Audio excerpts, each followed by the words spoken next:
Alhamdulillah. Alhamdulillah wa kafa wa nabi Mustafa sallallahu alaihi wasallam wa ala alihi wa sahbihi wa kafa. Asyhadu an la ilaha illallah wa asyhadu anna Muhammadan abduhu wa rasuluh. Allahumma shalli ala Muhammad wa ala ali Muhammad. Rabbi shrah li sadri wa yassir li amri wa hlul 'uqdatam min lisani yafqahu qawli, amma ba'd. Kami mahasiswa apa? Kami mahasiswa kan, kenapa ada sikit kan?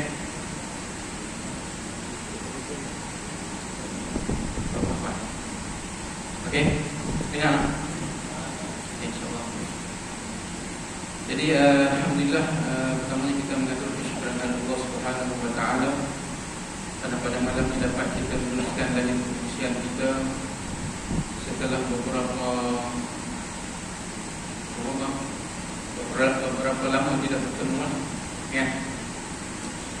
Dan alhamdulillah kita juga bersyukur kepada Allah Subhanahu wa taala kerana di saat ini, ketika ini masih lagi Allah Subhanahu wa taala mengekalkan kepada kita berbagai-bagai pemberian nikmat dan anugerah Allah Subhanahu wa taala. Nikmat yang kita seringkali kita sebut nikmat yang paling besar, iaitu nikmat kita kata Islam dan juga keimanan yang Allah berikan kepada kita. Itu kita nak kena sama-sama bersyukur kepada Allah Subhanahu wa taala, nak kena sama-sama merasai terima kasihnya kita kepada Allah Subhanahu wa taala di atas Allah menetapkan kita ini berada dalam keadaan Islam dan juga berada dalam keadaan kita kata beriman kepada Allah Subhanahu wa taala. Kenapa? Karena dengan dua perkara ini yang membolehkan, yang kita kata confirm untuk kita mencapai syurga Allah Subhanahu wa taala. Tanpa Islam, tanpa iman, mana mungkin seseorang itu dia dapat masuk syurga Allah Subhanahu wa taala. Ya. Malah kita kata mungkin bau syurga pun Allah Taala. Kalau dia bukan Islam dan dia bukan iman. Jadi kita nak kena rasa beruntung, nak kena rasa bertuah pada saat dan ketika ini dan juga hari-hari yang seterusnya, kerana Allah Subhanahu wa taala memberikan kita ini berada dalam keadaan Islam dan juga keadaan kita kata beriman. Yang mana di mana kita ini perlu setiap hari, setiap masa, setiap ketika untuk menambah ilmu pengetahuan tentang Islam, menambah bagaimana kita nak mengukuhkan, memantapkan keimanan kita kepada Allah Subhanahu wa taala, insya-Allah. Jadi saya sebut adik-adik lah sedikit. Adik-adik yang Allah Subhanahu wa taala sekalian. Jadi perkara ini perkara yang perlu untuk kita ingat sesama kita. Kan? Perlu untuk kita ingat kita dengan kawan kita dengan kita perlu. Walaupun pada hari ini kalau kita sebut tu agak macam kita kata ketawa kepada kita, senyum kepada kita, renyah kepada kita ataupun memperdi kita dan sebagainya, tetapi itu satu benda yang biasa. Kita nak buat baik ini memang banyak ujian. Nak ada orang buat baik memang banyak ujian. Kan, walaupun Nabi sendiri pun, kan, Nabi sallallahu alaihi wasallam sendiri pun bila buat kerja ada orang benda-benda yang baik ini, apa yang kita kata kepada Nabi? Semua orang kata, kan? Orang kata gila, orang kata kita kata merosakkan pahaman orang itu, keturunan atau nenek moyang dan sebagainya. Tapi kita ni mungkin kalau bagi segi orang kata sikit itu benda yang bumi kecil kita. Maka kita buat benda yang baik, kita akan teruskan. Sebab bila kita buat benda yang baik, pasti Allah Subhanahu wa taala akan menilai, pasti Allah Subhanahu wa taala akan memberi satu ganjaran yang besar. Walaupun kita sebut pada kawan kita benda yang simple ya. Kan? Kita kejut dia. Jom kita semayang. Kita rasa benda simple kan? Tapi itu benda yang sangat besar. Itu benda yang sangat kita bernilai, yang sungguh-sungguh di sisi Allah Subhanahu wa taala, insya-Allah. Jadi itulah kita nak sebut pada kita kata mukadimah itu, kita nak kena rasa beruntung kerana kita masih didekatkan Allah Subhanahu wa taala kepada negara Islam dan iman, dan ini merupakan tiket, satu tiket lah untuk kita mencapai syurga Allah Subhanahu wa taala, insya-Allah. Jadi adik-adik, yang Allah Subhanahu wa taala sekalian, InsyaAllah pada malam ini kita akan berfungsi satu hadis Nabi SAW yang ada kaitannya dengan keimanan kepada Allah Subhanahu Wa Taala. Masih ingat tak pertemuan yang terakhir kita baca hadis itu? Ingat? Ingat? Tak ingat kan? Bulan pokok. Bulan pokok berkata. Okey. Tapi insyaAllah pada malam ini kita akan sebut satu hadis Nabi SAW yang dikaitkan dengan kita kata keimanan kepada Allah Subhanahu Wa Taala. Boleh tak? Harap kita dapat kita kata mendengar sedikit kongsian kita ini, dan juga insyaAllah kita akan mendapat manfaatnya, dan insyaAllah kita akan sampai kepada orang lain, insyaAllah. Okay, hadisnya yang berkaitan dengan bagaimana nak merealisasikan cabang-cabang keimanan kepada Allah Subhanahu Wa Taala. Kita kata cabang satu pokok itu dia ada banyak cabang, dan banyak sangat macam-macam. Dan cabang semua cabang-cabang itu adalah, kalau pokok belang, 5 cabang pokok belang. Kalau itu pokok jambu, 5 cabang pokok jambu. Kan? Hari kita nak sebut, kita tak boleh kita bermakanlah satu pokok keimanan, dan kita nak menceritakan cabang-cabang kepada pokok keimanan. Kan? Kat sini banyak hadis yang menceritakan pokok banyak cabang dan sebagainya. Okey, saya mulakan dulu dengan baca hadisnya insya-Allah. Hadis an Abi Hurairah radhiyallahu anhu an Nabi sallallahu alaihi wasallam, al-iman bid'un wa sab'un aw bid'un wa sittuna syu'batan. فأفضلها قول لا إله إلا الله وأدناها إماطة الأذى عن الطريق والحياء شعبة من الإيمان. Hadis riwayat Muslim, rawahu Muslim. Di mana hadis yang dibukunya tadi, al-iman bid'un wa sab'un atau bid'un wa sittun. Iman itu mempunyai 70 ataupun 60 cabang. Dalam hadis ini menyebut keimanan itu mempunyai 70 ataupun 60 cabang. 60 ataupun 70 cabang. Fa-afdhaluha, dan cabang yang paling afdal di antara cabang-cabang keimanan, fa-afdhaluha qaulu la ilaha illallah. Ungkapan lafaz dan juga tuntutan la ilaha illallah, tiada Tuhan melainkan Allah Subhanahu Wa Taala. Nanti kita akan tengok satu-satu langsung. Jadi disebut di sini fa-afdhaluha, cabang keimanan kepada Allah Subhanahu Wa Taala yang paling afdal, yang paling besar, yang paling tinggi, iaitu qaulu la ilaha illallah. Ungkapan, lafaz dan juga tuntutan kepada la ilaha illallah. Kemudian disebut Nabi SAW tadi wa adnaha, dan cabang keimanan kepada Allah Subhanahu Wa Taala yang paling minimum, yang paling rendah. Kan, wa adna ni maksudnya rendah. Yang paling minimum yaitu imatatul adza 'anil tariq. Apa maksudnya? Mengalihkan halangan-halangan ataupun disebut duri-duri yang berada di tengah jalan. Kan, kita ambil apa-apa halangan di tengah jalan, kita buang ke tepi ataupun kita buang ke tempat lain. Itu juga termasuk dalam cabang-cabang kepada pokok keimanan yang kita sebutkan. Kemudian Nabi sebut lagi dari sambungan, wal haya'u syu'batun minal iman, dan rasa malu itu salah satu daripada cabang keimanan kepada Allah Subhanahu Wa Taala. Rasa malu juga salah satu cabang daripada keimanan kepada Allah Subhanahu Wa Taala. Kita tengok dalam hadis ini disebut ada 3 benda yang tersimpulkan, ya. Di mana Nabi sebut secara umum kepada kita al-iman bid'un wa sab'un. Keimanan itu ada 70 ataupun 60 cabang.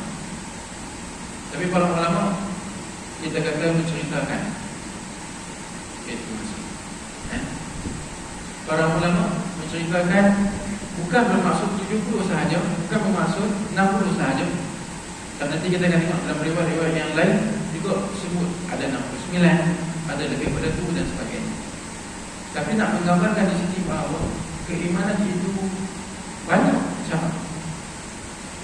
Bukan itu 70 saja, bukan kata 60 saja, bukan. Tapi nak menggambarkan kepada kita cabang-cabang keimanan itu ada banyak. Nabi sebut yang paling maksimum dan juga yang paling minimum. Yang paling kita afdal, yang paling kita kata tinggi sekali ada, iaitu apa? Tuntutan, lafaz, ucapan la ilaha illallah, ya Tuhan menaikkan Allah SWT, syahadah kita. Ya. Kalau orang tak sebut, tidak kita kata bersyahadah, dia tidak akan dijadikan sebagai seorang Islam dan juga dia tidak akan termasuk dalam orang yang beriman. Mana mungkin seorang itu dia tak Islam tiba-tiba dia beriman? Tak mungkin. Tapi kalau dia beriman kepada Allah pasti dia dah Islam. Nah, itu kita dah kena faham. Itu yang paling tinggi. Dan Nabi juga sebut yang paling rendah. Adana yang paling rendah daripada cabang-cabang banyak cabang-cabang itu adalah satu benda yang bagi kita simple. Kan kita nampak campur, kita ambil orang nampak. Kita nampak mungkin kalau dekat kampung, kalau banyak jatuh menghalang jalan, kita ambil, kita ubah ke tepi jalan. Kita nampak mungkin batu yang membahayakan jalan tersebut, laluan tersebut, kalau basikal, kereta dan sebagainya, kita ambil batu tersebut, kita alih ke tempat yang tidak membahayakan. Benar simple kan? Perbuatan tersebut juga dinilai sebagai cabang keimanan kepada Allah SWT. Nah, benda yang simple yang juga dikira sebagai cabang keimanan. Dan Nabi juga mention ataupun sebut diri secara khusus kepada kita rasa malu itu, wal haya syu'bah minal iman. Rasa malu itu sebahagian daripada cabang-cabang keimanan. Nak mengatakan bahawa al-haya, malu itu sangat penting dalam kehidupan. Malu itu sangat penting dan sangat dituntut untuk kita memahami bagaimanakah perlu ada rasa malu dan baik seorang itu lelaki, lebih-lebih lagi lah kepada seorang wanita. Lelaki pun kena rasa malu, perempuan lebih-lebih lagi kena rasa malu. Tapi hari ini dia jadi mana? Hilang nilai al-haya, hilang nilai rasa malu. Kan? Maksudnya kita tengok hari ini mudah kita tengoklah. Kan? Abang Muslim ada apa? Buat kita. Tak ada. Kan? Hari ini orang baik. Orang muda macam kita lah. Kan? Macam-macam. Kita tengok karena nak mengatakan bahawa seorang itu dia hilang masa mana. Ada satu video sampai dalam masalah ada menari teng juga lah. Orang nak kenal dia, lelaki yang kenal, perempuan yang kenal. Dan sudah tu kita tengok tak kita buat pun. Kalau buat pun menyebabkan orang ketawa kepada kita, gelak kat kita, dan menyebabkan kita rasa malu dan malu. Tak kira lelaki ke perempuan tak sama. Dan benda tu bukannya tengok sama-sama dalam, kalau kawan-kawannya boleh tengok bila pun dalam kita kata YouTube dan sebagainya, saya WhatsApp dan sebagainya, IG dan sebagainya, satunya nak cerita je bahawa zaman sekarang kita hidup ni al-hayat itu banyak yang sudah hilang dalam diri seseorang manusia. Jadi Allah letakkan kita duduk di sini dan dengar pada hari ini, kita nak kena faham, nak kena ambil penting bahawa kita nak kena rasa malu itu mesti ada dalam diri. Dan juga dalam satu kita kata ungkapan Arab yang menyebut jika lam tastahi fasna' ma syi'ta. Kalau kita dah hilang rasa malu, maka seseorang itu ataupun siapa-siapa sahaja dia akan buat ikut suka dia. Itu menyebabkan satu benda yang kita nak kena faham. malu kena jaga dan kena ada dalam diri kita. Dan juga malu itu perlu juga bertempat kan, bertempat. Itu satu benda yang kita juga dah kena belajar. Macam mana dalam kalau istilah Arab dia panggil ada dua, satu al-haya, satu tak silap Ustaz dia panggil khajal. Khajal ni, haya ni malu-malu yang baik. Khajal ni dia malu tapi malu yang tak bertempat. Untuk Arab dia ada istilah khusus. Malu kita malu-malu ni dia ada malu istilah dia al-haya, ada malu istilah dia al-khajal. Tapi maknanya tak sama. Itu di sini kita kata bahasa Arab. Tapi kita nak sebut di sini Nabi menyebut secara khusus wal-haya syu'batun minal iman, dan rasa malu itu sebahagian daripada cabang keimanan. Dan Nabi sebut sahaja bermakna benda itu penting. Bermakna benda itu perlu untuk kita ambil dan kita letak dalam diri kita di setiap masa. Besok mungkin kita dah habis belajar, kita berkahwin dan kita ada anak kan? Bila kita ada anak, kita nak kena jaga juga, nak kena bagi faham kepada anak-anak generasi kita, supaya kita kata jangan membuat satu perkara yang menyebabkan hilangnya maru, hilangnya satu benda yang kita kata yang memang kita kena jaga dan perlu kita jaga, dan Allah dan Rasul semua kita jaga. Dengan kita menyematkan lagi kita rasa malu. Kalau orang rasa malu, dia tak akan buat. Contoh seorang anak dia rasa malu kepada mak dan ayah dia, dia tak akan buat benda-benda yang tak baik di depan mak dan ayah dia, ataupun di belakang mak ayah dia dan sebagainya. Kalau dia ada rasa malu, tambah dengan hormat pula kan, kepada mak ayah dia ke, kepada guru dia ke, ataupun kepada siapa-siapa individu yang dia anggap sebagai satu macam kita kata idola kan, maka dia tak akan buat benda-benda yang menyebabkan satu benda yang buruk di depan orang. Tapi kita kena faham Allah Subhanahu Wa Taala ciptakan kita dengan sebaik-baik ciptaan, dengan kita kata sesempurna sungguh-sungguh kan, maka kita nak kena faham, kita nak kena rasa malu dengan Allah Subhanahu Wa Taala. Dan Allah melihat kita di setiap masa dan ketika. Hanya kita nak kena merasa, nak kena faham, nak kena merasa. Tapi memang kita nak kena, kadang-kadang kita rasa malu, itu hilang pula. Itu kita banyak balik, malu balik, itu tak apa. Kalau orang, semua pelajar ataupun semua individu dia rasa hari ini dia rasa malu, dia tak buat. Tiba-tiba isu dia buat juga benda yang menyebabkan hilang malu dia kan. Tapi dia salah lah, tak apa. Jangan kita terasa bila buat terus kita kata ya, jangan.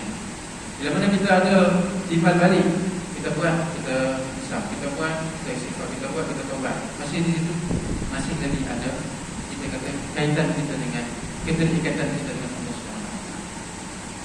Tapi kalau kita tinggal tu, kita buat apa macam ni kan, macam orang kata apa, macam tak tu ya, kalau jahat tu ya, masuk situ kita kata keimanan itu sudah jauh. Macam orang buat dosa dia bertaubat, buat dosa dia bertaubat, buat dosa dia, sebab dia bertaubat kan apa, malah dia tahu benda besar. Tapi kalau dia buat dosa dia tak bertaubat kan, tak insaf, tak merasa diri, maka dia akan lebih jauh daripada jalan yang sebenar. Kan dia akan hanyut dengan kita kata maksiat dan dosa yang lain. Tapi kalau dia tu dosa buat, itu insaf kan, buat insaf, itu masih lagi kita kata dalam kategori kita kata orang yang ada keterikatan dengan Allah Subhanahu Wa Taala. Memang manusia ni murung, istilah kita kata murung lah, kalau bahasa Melayu kita murung kan. Kalau makan dia kita murung, maksudnya lagi kuat lah. Murung lah kalau seorang tu dia tak pernah buat dosa. Murung lah kalau seorang tu dalam masa sehari dari pagi sampai malam dia tak buat dosa. Murung. Betul tak? belajar nama. Soal al-insan la yakhlu min al-qadr wa nisyan. Manusia ini tak akan terlepas daripada salam dan juga tak akan terlepas. Tak akan terlepas. Pasti kita kena buat. Pasti kita akan buat ataupun terbuat. Tapi Allah bagi penyelesaian. Yang orang yang buat salah, dia istighfar, dia bertaubat, insaf dengan kesalahannya. Berapa lama masa? Benar sampai mati. Kalau ketika mana dia buat maksiat, dia taubat, maksiat, dan Allah ambil dia ketika mana dia taubat tadi, maka dia menjadi orang yang jadi ini kita nak kena dalam kehidupan kita ini, kena ada benda tersebut, kena ada untuk kita ni melepaskan, kita kata memohon keampunan daripada Allah SWT. Sebab jangan mengharapkan orang imam sahaja, doa kita juga kita nak kena doa lepas sembahyang, doa paling tidak doa kepada kita dan doa Rabbi ighfirli, ya Allah ya Tuhanku, ampunilah dosaku, wa li walidayya wa yarhamhum, kan, warhamhum kama rabbayani, dan rahmatilah mereka seperti mereka kita kata mengasihi kita tadi. Itu apa yang kita baca ini. Kan, adapun Rabbana atina fid dunya hasanah wa fil akhirati hasanah wa qina adzabannar. Kita minta kebaikan di dunia kepada kita dan kita minta kebaikan akhirat juga kepada kita. Maksudnya jangan kita mengharapkan Imam Amin cukup dah. Sudah kita sendiri nak kena sebut bahawa sebab yang buat dosa itu siapa? Kita. Bukan ke imam orang kan? Yang buat dosa setiap orang. Dan setiap orang perlu untuk melepaskan dari mulut dia dan di hati dia menjadi bahawa dia buat kesalahan dan dia perlu memohon kepada Allah. Jadi ini yang saya akan sebut. Bila nak kita sebut benda tu, insya-Allah seseorang itu masih ada lagi keimanan dalam diri. Masih lagi ada keterikatan hati dia dengan Allah Subhanahu wa taala. Masih lagi ada dia dalam ruang lingkup yang kita kategorikan sebagai ruang lingkup yang baik. Kan? Tapi kalau dah dia tak banyak dah benda yang baik, buat benda yang jahat saja, maka dia dah keluar daripada lingkungan orang yang buat benda yang baik. Nampak? Jadi kita nak faham dosa macam mana, sebesar mana pun dosa, kalau kita minta maaf, minta ampun kepada Allah, pasti Allah akan ampun. Yang ada dengan cerita kan, seorang tu dia umur 99 tahun. Ketika hari ini viral juga ada seorang ustaz dia cerita macam tu. Hadis menceritakan 99 orang dia pernah bunuh orang, tak pernah. Ini 99 orang itu. Dalam ada kisah mengatakan juga sampai sepapit.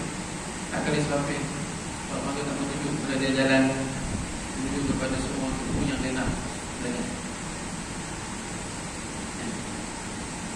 Jadi yang kita nak bahawa dosa besar mana pun, bila kita kata besar saya buat besar pun misalnya dia nak cerita besar kan, tak apa, tak payah cerita tak apa. Kita kat manusia ni boleh buat apa? Kan? Boleh dengar lah, boleh bagi jalan. Tapi kalau kita cerita ke Allah, Allah bagi penyelesaian, keampunan. Ini satu benda yang kita nak kenal sama-sama, supaya hati kita ini duduk di mana pun, duduk di surau ke, duduk di asrama ke, duduk dalam kelas ke, duduk di bengkel ke, duduk di makmal ke, duduk kedai makan ke, kedai kopi ke, atas motor ke, kereta ke, atas bas ke, di mana saja kita duduk, hati kita ini masih lagi ada keterikatan dengan Allah SWT. Itu yang penting. Bila ada, maksudnya kita ingat Allah, maka kita akan buatlah Alhamdulillah, tuntutan kepada Allah. Itu kita nak kena senang, nak kena cari jalan, nak kena usaha supaya ada diri kita ni keterikatan dengan Allah SWT. Siapa yang tak pernah mencinta, yang tak pernah mencinta,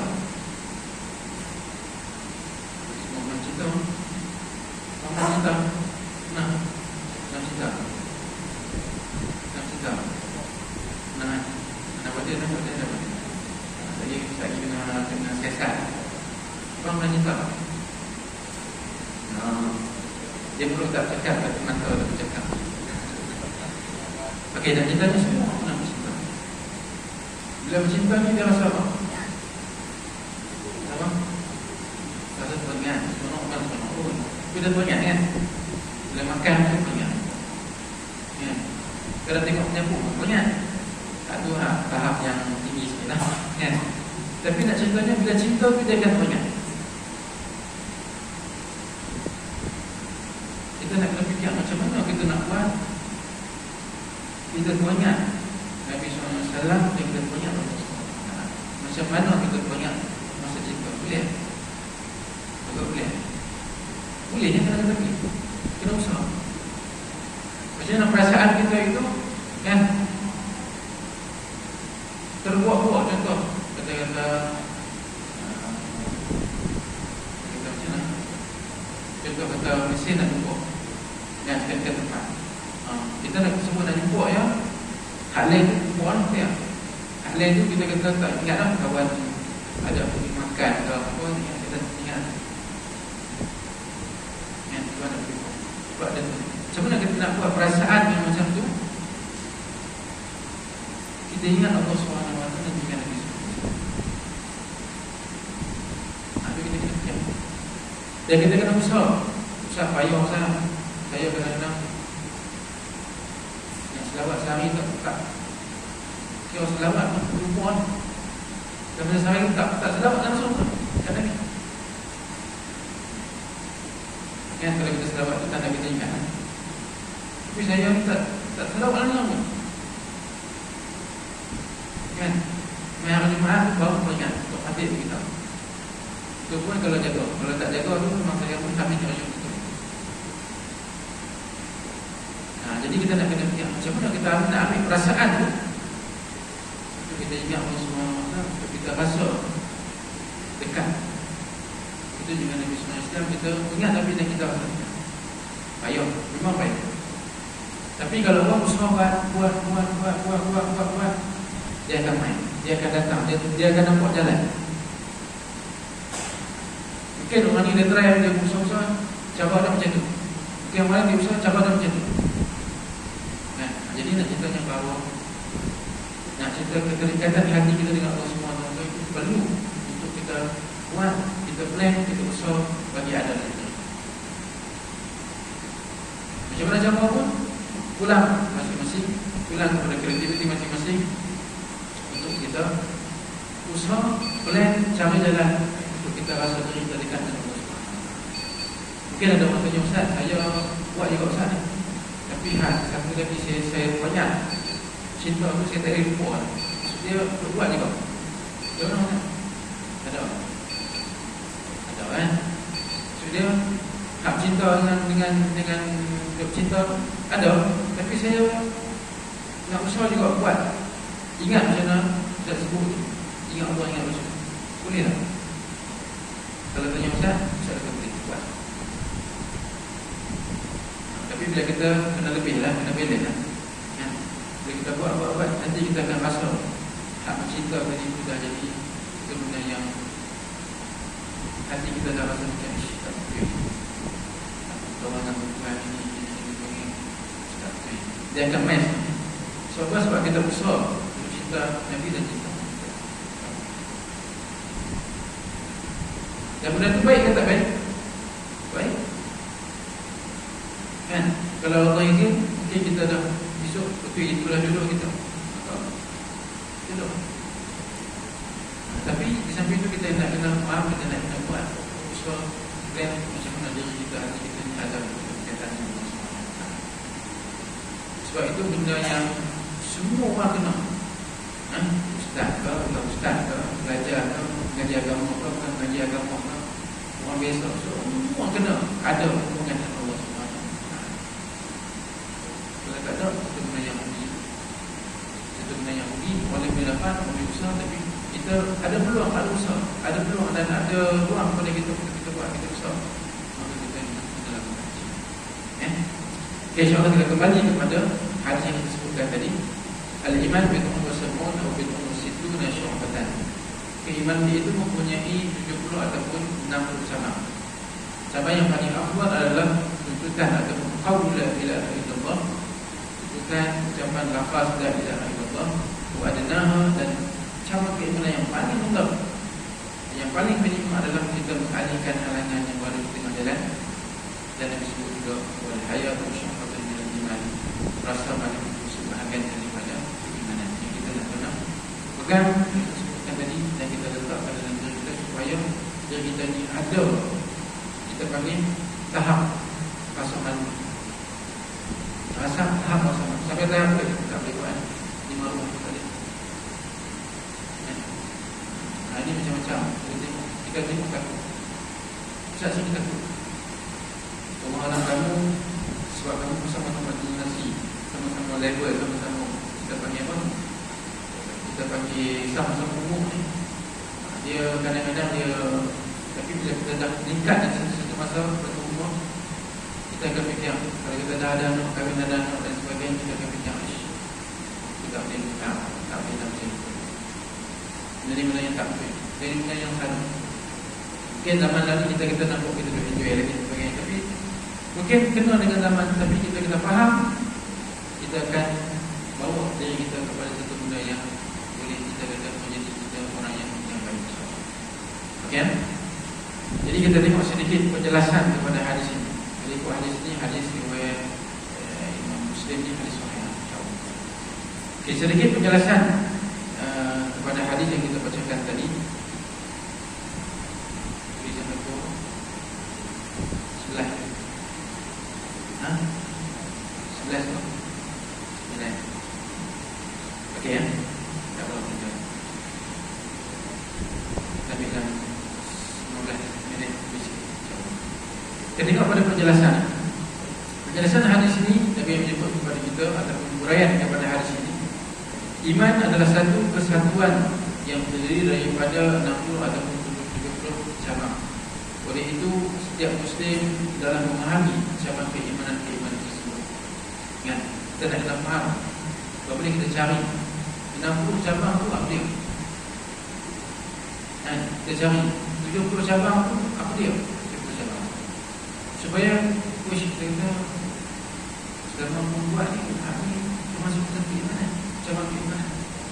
Nanti kita akan cuba senaraikan. Kita kata 60 dan 70 cabang yang disebut dalam buku ni lah. Kemudian disebut juga di sini untuk kita memahami cabang keimanan tersebut, dan kita mengukuhkan cabang-cabang prinsip yang menjadi kita kata dasar-dasar utama Keislaman kita. Dan kita tidak memandang rendah kepada satu ucapan, sikap maupun perbuatan yang baik yang merupakan salah satu cabang keimanan kepada Allah SWT. Bila kita tahu semua 70, semua 60 tu, jadi kita tahu yang ini keimanan kita kena buat. Kita rasa mulia dan kita rasa azab yang berbuat tersebut.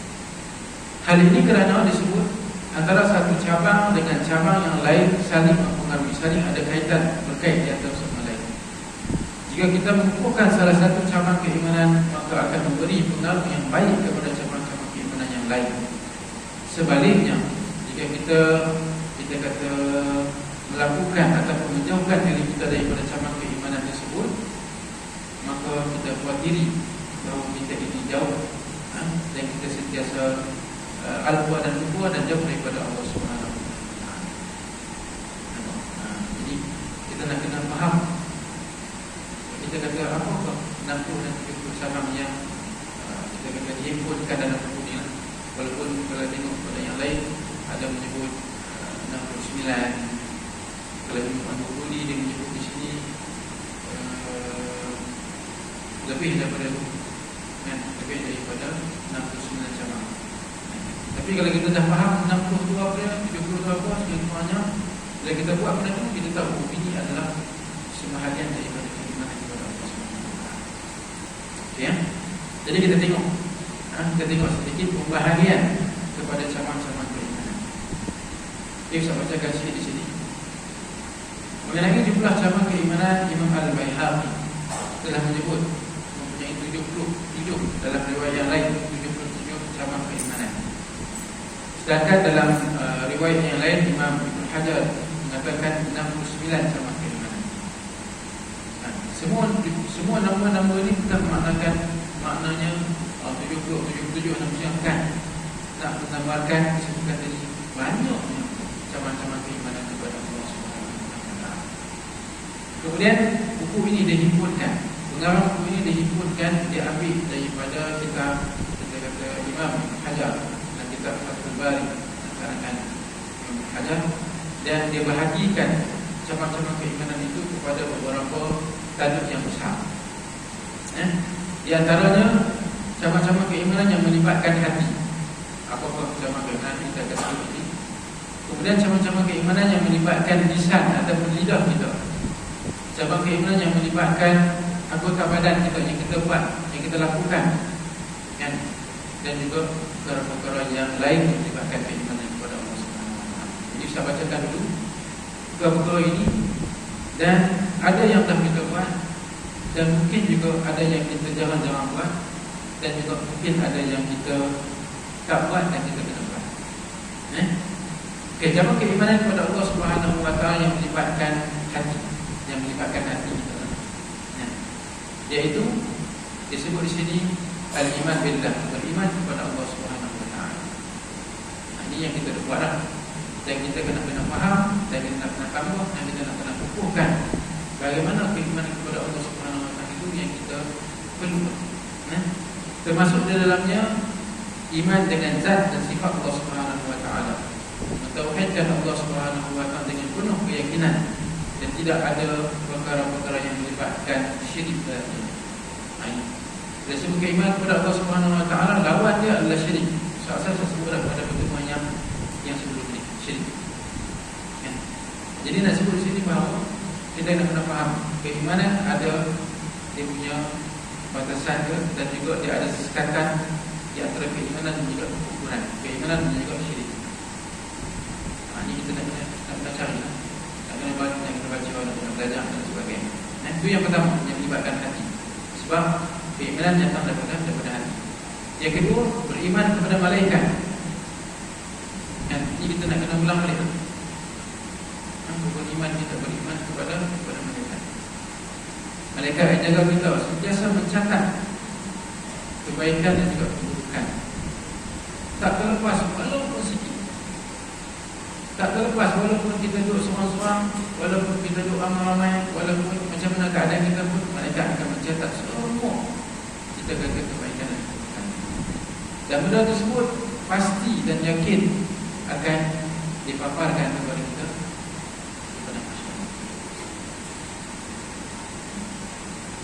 Digambarkan paparan macam mana? Ada sebagian orang kata macam pasang LCD. Main kat mana ada sembahyang itu bukan kita nak kena tanya orang, itu di atas kuasa Allah Subhanahu Wa Taala. Itu tak payah kita nak fikir nak kena tanya orang. Itu maksudnya semua orang akan dipaparkan amalan-amalan mereka. Baik bukan. Jadi nak kata di sini bahawa dengan kita beriman kepada malaikat, maka di sana kita akan berhati-hati untuk melakukan sesuatu. Beriman dengan malaikat yang lain, yang memiliki malaikat yang bagi penyawa dan sebagainya. Kemudian yang ketiga, beriman kepada Rasul-Rasul yang semua daripada Nabi Adam AS sehingga kepada Nabi SAW. Perlu kita yakin bahawa mereka ini adalah utusan Allah SWT. Bukan macam orang lain, bukan macam Yahudi, bukan macam Nasrani. Yahudi mereka tidak beriman kepada Nabi Muhammad. Nasrani tidak beriman kepada Muhammad. Hanya beriman kepada Isa dan juga yang lain. Jadi kita sebagai semuanya beriman, umat Nabi SAW, kita beriman daripada zaman Nabi Adam AS kepada Nabi Adam sehinggalah Nabi-Nabi yang lain sehingga Nabi SAW. Tidak ada beza keimanan kita kepada semua, kepada Nabi-Nabi. Kemudian yang keempat, beriman kepada takdir yang baik yang mempunyai pada. Dan apa yang jadi kepada kita, apa yang berlaku kepada kita merupakan ketentuan Allah Subhanahu Wa Taala. Yang tak jadi lagi itu bukan ketentuan. Yang tak jadi lagi itu doa saya kalau di sana jadi. Tak jadi itu bukan. Ada jadi dah. Yang ni tadi kita duduk dalam surau. Dah jadi kan. Ini adalah pokok ketentuan Allah SWT. Kalau letakkan kita duduk sekejap lebih kurang dalam kita kata lebih kurang 40 minit dekat sejam ni, letakkan duduk dalam surau ayat-ayat. Mungkin waktu lain kita duduk kat mana? Kat rumah ataupun di surau rumah waktu ni ya, ataupun di depan komputer ataupun tangan bersama-sama dengan kekasih tercinta. Betul tak? Makin pagi tengok, nak tidur tengok, hilang risau. Terlupa tak nak gelap. Tak betul. Ustaz dah kata, Ustaz kata Ustaz. Kalau dengar muzik tu ni, kau rasa apa? Dengar tu ni tak rasa apa. Kan? Itu kekasih tercinta. Sebab apa tak boleh pisah. Itu penyakit kita lah. Tapi kita tak upaya. Zaman ni tak upaya. Satu, dia masuk di sana poket kita ni. Dia lebih lewat. Lewat kan? Dia pakai kat sana. Dia pakai kan? Dia pakai kan? Tapi nak ditanya bahawa benda tu tapi nak ditanya di sini ketentuan yang tadi tu. Kalau letakkan kita berada dalam keadaan suasana yang baik ini ketentuan. Dan mungkin waktu lain kita tak tahu. Dan tak hanya juga mungkin kita kata orang lain berada di tengah jalan, masih lagi dalam perjalanan balik pada ataupun daripada kita kata mungkin mana-mana dia nak balik itu tengah jalan. Ada merupakan ketentuan Allah SWT yang kita nak juga mengatakan baik jadi buruk jadi itu merupakan ketentuan yang kita perlukan. Kemudian yang kelima, beriman kepada hari akhirat, termasuk di dalamnya pertanyaan kubur, kebangkitan, pengampunan, perhitungan, timbangan, ujian sirat, surga dan neraka. Ini kita kena yakin dan kena percaya. Ada hari ini orangnya dia tak percaya kepada azab kubur. Dia tak percaya kepada kita akan dibangkitkan sebelum ada. Macam mana? Dia fikir macam mana orang dah mati, orang pun tak nampak apa dah, tak ada apa dah. Macam mana boleh hidup balik? Macam mana boleh jadi diri dia balik? Kalau orang fikir secara akal, maka tak dapat. Tapi kita ada konsep keiman kepada kita kata hari kebangkitan yang akhir. Kita akan dibangkitkan semula dan akan dihitung amalan kita dan sebagainya. Maka ini kita nak kena faham, nak kena usaha bangkitkan dan beriman kepada hari kita kata akhir. Kemudian yang keenam, rasa cinta kepada Allah. Datang rasa kalau nak buat benda baik, nak buat benda baik, nak buat benda yang Allah suka, nak buat benda yang Nabi suka. Itu salah satu tanda cinta. Bila kita buat benda yang baik, yang Allah suka, kita macam kita kan, kita buat semua yang Allah kita suka. Maksudnya apa? Maksudnya kita sayang. Kita buat semua yang ayah kita suka. Maksudnya kita sayang. Kita buat semua yang kawan yang kita cinta kita suka. Mana apa? Mana kita cinta kat dia. Tapi kita buat semua yang Allah suka dan Nabi suka, itu salah satu tanda cinta kita kepada Allah SWT. Cinta dan benci kerana Allah. Kita suka kepada satu benda tu dan kita benci kepada satu benda tu, lillahi ta'ala, kerana Allah. Bukan kerana kita memang benci semua kat dia, dekat diri dia. Yang setengah orang dia benci dekat seorang lain tu, dia benci tu muka pun tak boleh marah, walaupun orang tu dah baik dan hisap. Tapi kalau orang dia faham, dia benci dan dia suka kerana Allah SWT kan, kalau dia benci tu pada orang tu, kalau orang dah hisap dan hilang dah sifat yang buruk dari dia, maka dia akan, kalau maaf dia akan memaafkan. Tapi payah. Tapi inilah orang itu perkara yang disebutkan keimanan kepada Allah SWT. Cinta dan juga benci kerana Allah SWT. Kemudian mencintai Nabi SAW, dan tentunya kita memperbanyakkan selawat. naik motor boleh selamat, sambil jalan boleh selamat. Cuma kita ingat tak ingat saja. Itu salah satulah, banyak lagi banyak kita yang kita boleh buat bertandakan cinta kita kepada Nabi sallallahu alaihi wasallam.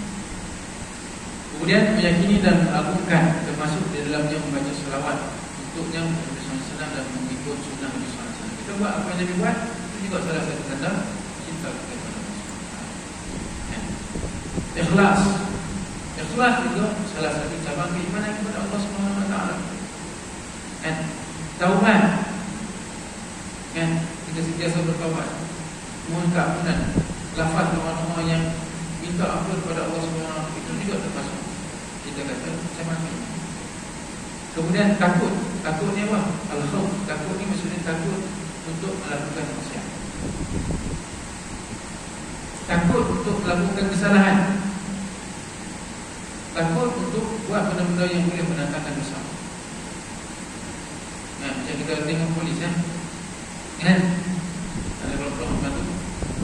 Kita dulu kita perasan macam tak polis kan. Kita rasa apa? Kita rasa senyum ke? Kita rasa mesti kita ada rasa dia akan main takut. Sebab kita tahu kita salah tak polis kan. Ataupun kita rasa protek mati untuk kita rotek mati. Tengok ada blok kita rasa apa? Kita takut sebab kita tahu salah. Ini maksudnya tu, bila kita tahu benda tu yang Allah tak suka, yang Allah benci, yang Allah murka, dan termasuk perkara-perkara yang dilarang oleh Allah Subhanahu wa taala yang kita buat. Kalau kita buat kan, kalau hilang tak main rasa takut tu, tapi kalau ada rasa takut, maksudnya di sinilah kita masih lagi ada signa keimanan. Kemudian ar-raja ni maksud mengharap. Apapun kita mengharapkan Allah Subhanahu wa taala. Dan mudah-mudahan tu insya-Allah dia ada rahmat. Dan bila berlaku kepada kita, insya-Allah Allah nak bagi lebih baik daripada kita. Kalau jadi apapun kita tahu dia ada hikmahnya. Kita mengharapkan kepada Allah Subhanahu wa taala benda-benda yang baik.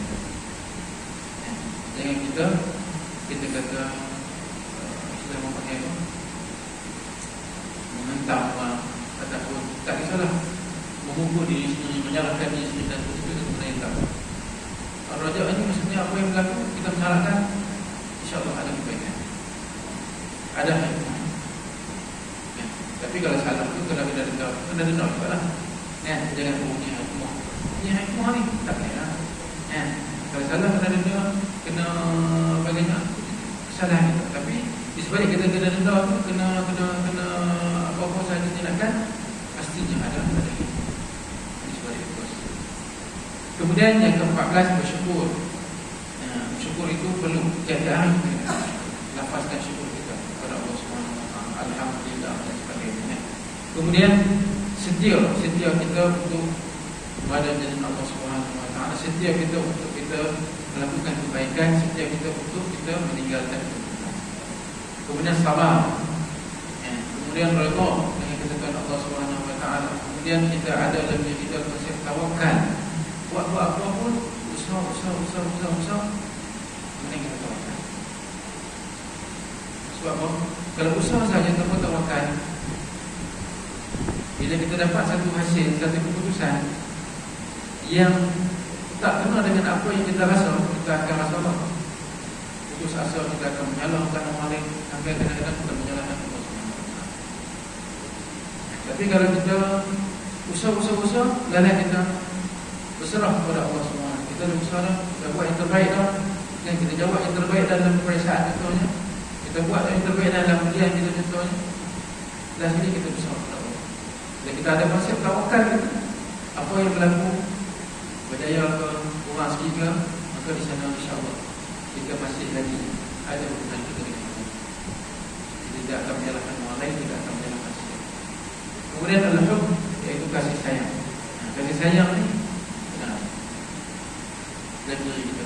Sayang kepada kawan, sayang kepada rakan, sayang kepada binatang, sayang kepada alam. Semua kita sayang. Bila ada kasih sayang ataupun al-hub, ataupun al-mawaddah, maka maka itu juga termasuk dalam macam-macam keimanan kepada Allah Subhanahu Wa Taala. Yang ke-20, kalau kita kata tunduk ataupun kita patuh di atas semua perintah Allah Subhanahu Wa Taala. Yang ke-21, meninggalkan kesombongan dan bangga diri. Ketiga, dalam diri kita ni kita sebut ada ego. Setiap orang ni mesti dia ada keegoan dia. Dan bohonglah ataupun bohonglah kalau dia tak ada ego. Pasti dia ada ego.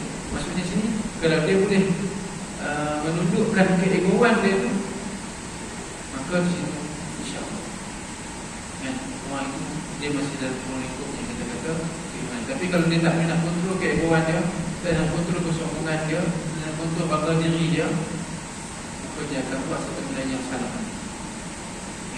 Dia akan ada riak, kemudian dia ada main nak menunjuk, dia main nak mengungkit-ungkit apa yang dia buat, nak menyebut apa yang dia buat. Itu satu benda penyakit-penyakit yang tak baik. Tapi kalau dia dapat menunjukkan keegoan dia, dia nak sebut dia tak boleh kami hilang keikhlasan bagi, maka dia tak sebut. Ini nak katakan dia punya dimangkara dan sebagainya. Kemudian meninggalkan hasad dengki. Ini satu penyakit yang famous di kalangan orang kita. Hasad dengki orang. Tengok orang tu lebih sikit dengki, tengok orang tu lebih sikit dengki. Tengok orang tu mungkin bersyarah ataupun suka sikit kita dengki. Contoh, nampak guru tu dia lebih sikit pun kita dengki. Contoh, maksudnya dengki ni satu benda yang maksiat ni nampak kecil, tapi dia boleh melakukan benda yang lebih besar. Nak bunuh orang boleh dengan dengki. Nak jadi bukan berat boleh dengan dengki. Nak jadi putus kita kata saudara boleh juga dengan dengki. Jadi kita nak kena jaga. Dengki ni dia ada dalam diri kita. Cuma kita nak kena sedang ada dan kita nak kena jaga, nak kena pegang. Bila dia dah timbul ya, tak boleh. Dah timbul ya tak boleh. Bila lama-lama kita dapat jaga, dapat kawal. Tapi dia ada dalam diri kita. Ada. Jadi nak katakan ini bahawa meninggalkan perasaan hasad dengki ini juga termasuk dalam ancaman keimanan. Meninggalkan dendam ini orang kita sampai mati tujuh keturunan, 10 keturunan, 4 keturunan. Dendam juga kalau kita tinggalkan perbuatan dendam ini, maka itu juga meninggalkan perbuatan dendam juga termasuk dalam keimanan. Dan meninggalkan Allah, maksudnya meninggalkan ikut kepada hawa nafsu. So kata kita macam ni, benda yang tak baik kita lawan.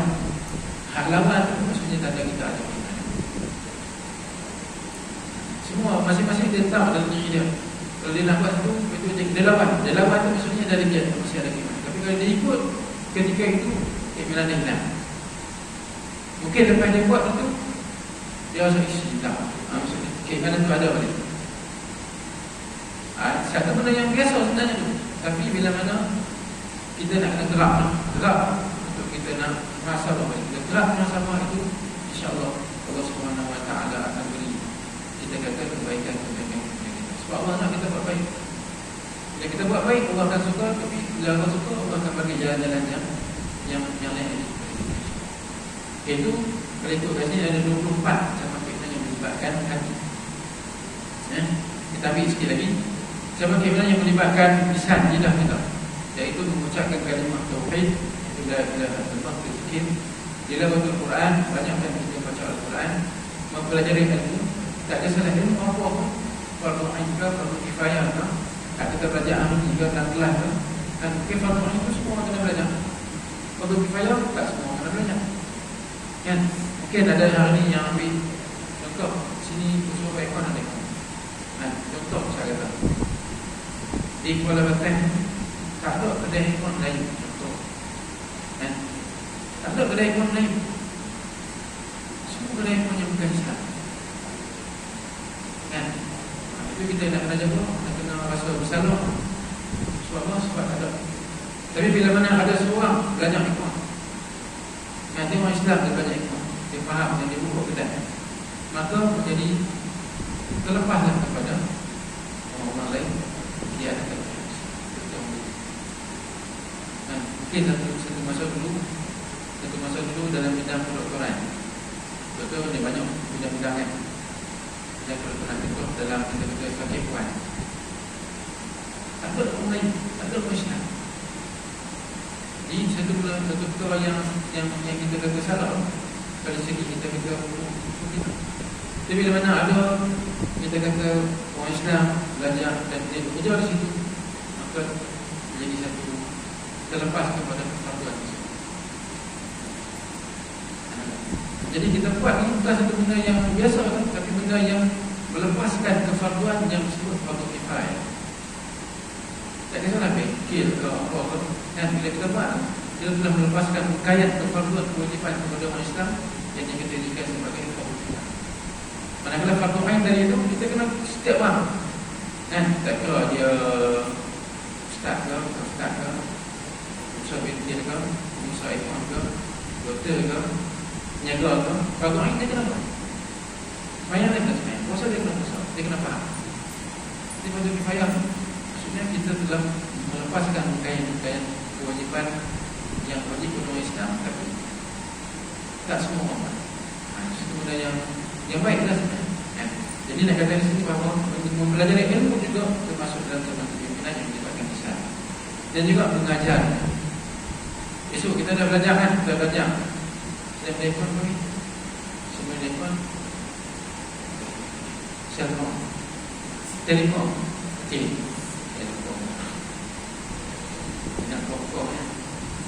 Jadi nak nyata bahawa bila kita belajar, mungkin ramai-ramai ni tak semua jadi cikgu, tak semua jadi guru mengajar, tak semua jadi kita kata guru yang mengajar kan. Tapi mungkin ada yang mahir, dia advance sikit, dia masuk level tinggi sikit, dia ambil yang mengajar pula, belajar yang mengajar pula yang berkaitan dengan bidang-bidang lain kan. Jadi itu juga termasuk dalam sama pimpinan. Yang pentingnya apa yang disampaikan benda yang baik. Tapi kalau dia mengajar maksudnya kan, ada orang belajar maksudnya dia tahu sistem ni, tahu macam ni, kawan sini ada tu, tapi itu salah kan. Itu belajar dan juga mengajar. Kemudian berdoa juga salah satu cara keimanan kepada Allah SWT. Maksudnya kita tak kena banyakkan doa. Jangan tidak berdoa, jangan abaikan doa kita, jangan terlupa berdoa. Doa untuk diri kita, mak ayah kita, dan juga sahabat-sahabat kita. Mungkin dia kayak ni Ustaz, saya duduk dengan dia, saya sangat doakan kan, saya duduk dengan banyak dengan saudara dia, doakan kan. Siapa saja kita doa. Yang penting kita nak doa diri kita dan mak ayah kita dan doa. Kemudian berzikir, termasuklah semua zikir lah kan, istighfarnya dan sebagainya. Dan yang ketujuh disebut menjauhkan diri dari ucapan-ucapan yang sia-sia, ucapan-ucapan yang tak memberi manfaat, tak ada apa, lawak kosong, cakap kosong. Ini kita kadang-kadang elakkan dan menjauhkan. Walaupun aku tak faham kan, zaman-zaman remaja ni, sebab tak remaja pernah menjadi kita kata duduk rumah macam ni.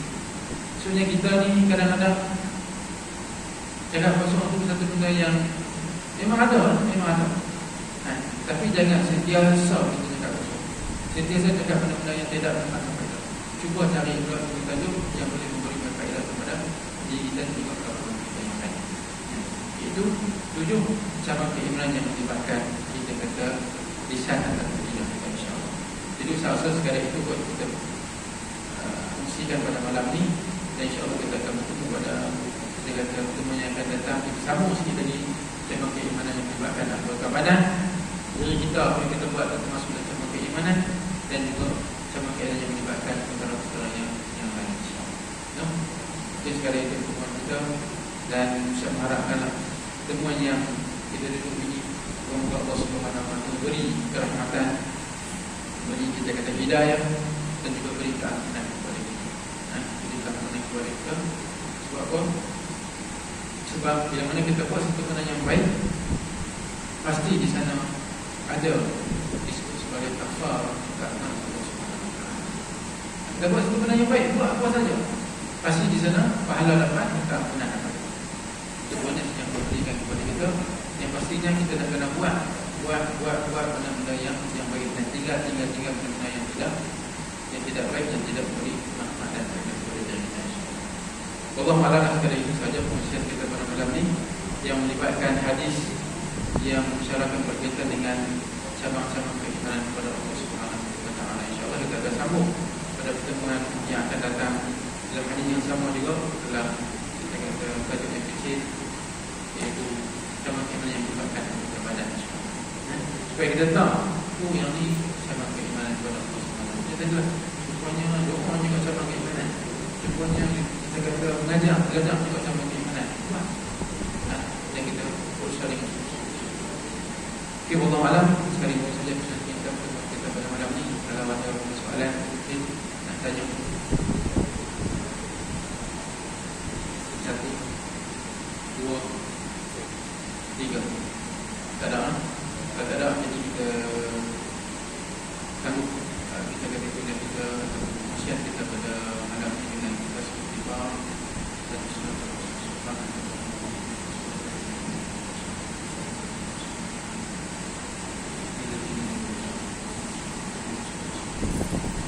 Alhamdulillah, bismillahirrahmanirrahim. Bismillahirrahmanirrahim.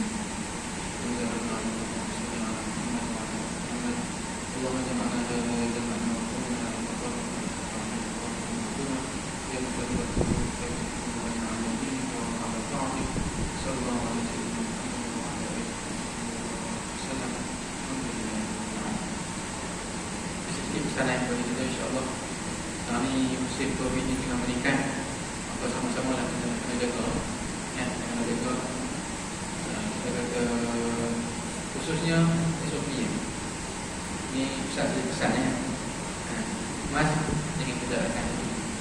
Kalau kita ada simptom tu, bila kita pegang mas dan kita jarakkan, insyaAllah kita kata dapat dielakkan. Tapi kalau ada simptom tu, maka kita itu je lah. Tapi kita kadang kita tetap kita membawa tak membawa. Tapi kalau kita buat SOP ni, mengurangkan